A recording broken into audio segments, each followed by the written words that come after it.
சந்திரன் ராசிக்கு 8ஆம் வீட்டில் சனி அமர்ந்திருப்பதால் இரத்த அழுத்தம், சர்க்கரை நோய், உடல் பருமன் போன்ற நோய்களால் பாதிக்கப்பட்ட நோயாளிகள் தங்களை தாங்களே கவனித்துக் கொண்டு உரிய நேரத்தில் மருந்துகளை உட்கொள்ள வேண்டும்.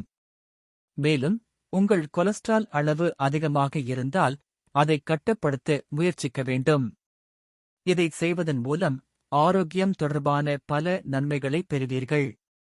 சந்திரன் ராசியைப் பொறுத்து வியாழன் 10ஆம் வீட்டில் இருப்பதால் நீங்கள் நிதி சிக்கல்களை எதிர்கொண்டிருந்தால் இந்த வாரம் உங்கள் உறவினர்கள் மற்றும் மற்றவர்களின் ஆதரவை பெறுவீர்கள்.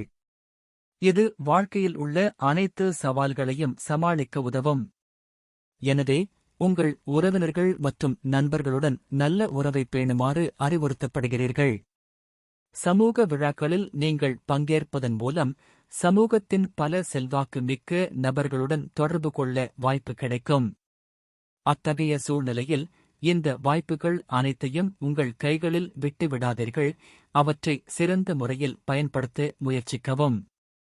இந்த வாரம் நீங்கள் சில காலமாக மிகவும் தனிமையில் இருப்பது போல் தோன்றும். இந்த நேரத்தில் உங்கள் சக பணியாளர்கள் சகாக்கள் உதவிக்கரம் நீட்டலாம்.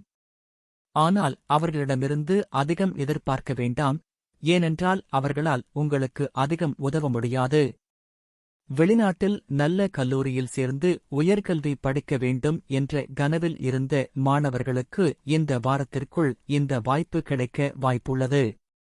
அத்தகைய சூழ்நிலையில் உங்கள் நினைவாற்றலை அதிகரிக்க காலையில் எழுந்து பாடங்களை பயிற்சி செய்ய அறிவுறுத்தப்படுகிறது. பரிகாரம்: ஓம் மாண்டாய நமக என்று தினமும் 17 முறை ஜபிக்கவும்.